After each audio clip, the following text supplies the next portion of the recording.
when an injured young Marine's life changed forever. He didn't know he would be the first person ever to try a groundbreaking medical treatment. Doctors in Covington are hoping that they're taking the first step to one day helping people with spinal cord injury walk again. Medical reporter Meg Ferris has the exclusive story of what could make medical history right here in our own backyard. Marine Corporal Matt Cole did 2 tours of duty in Iraq, but his second tour was cut short on May 17, 2005. We're attacked with mortars and rockets by the insurgents on our base. The first mortar that dropped exploded behind me, which sent shrapnel into my back and damaged my spinal cord.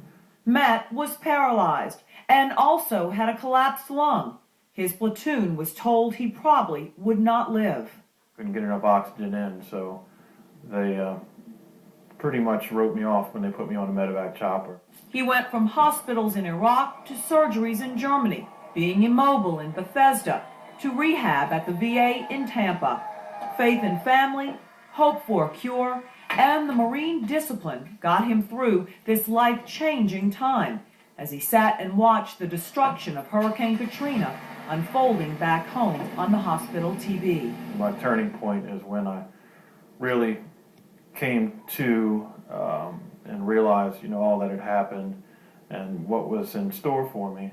It was that got me through, and having that positive attitude, because just knowing that, as they say, that, God helps those that help themselves, and so do people. Matt's girlfriend stuck by him in sickness and in health and became his wife the next June.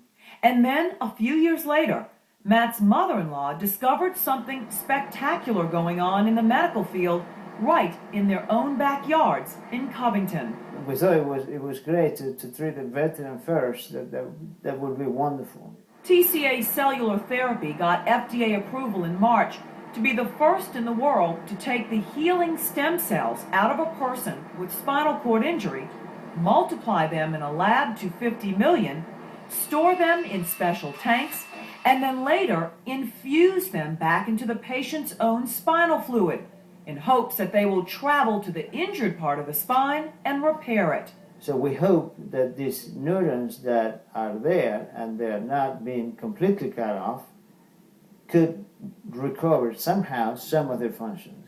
So on August 19th, Matt, along with family members, his wife expecting their first baby, and his pastor, all watching, became the first spinal cord patient in the world to try this investigational treatment. Heavenly Father, I thank you for the love that surrounds Matt and all the people that are here to lift him up to you, the great healer. With prayers on the right and the latest in modern medicine and scientific research on the left, the nurses and doctors hope their work will one day change lives. And maybe it could. 2 months later, in October, Matt, now the father of a little girl, met with Dr. Gabriel LaSala for a follow-up visit. And Matt is noticing changes. The first thing I noticed was some tingling, and most recently an increase in deep muscle sensation. So there's, it's positive that there may be bigger things to come.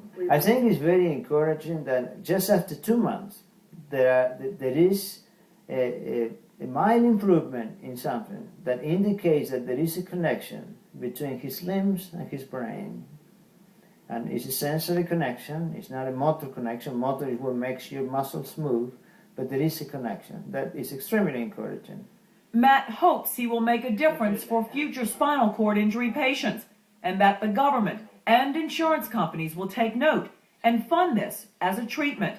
He wants to make a difference like he says he did in Iraq. I enjoyed it. I'd do it all over again. Work with some great men and women, and we did a lot of good, and it was, an experience that I think all young men and women should have. Meg Ferris, Eyewitness News, Medical Watch.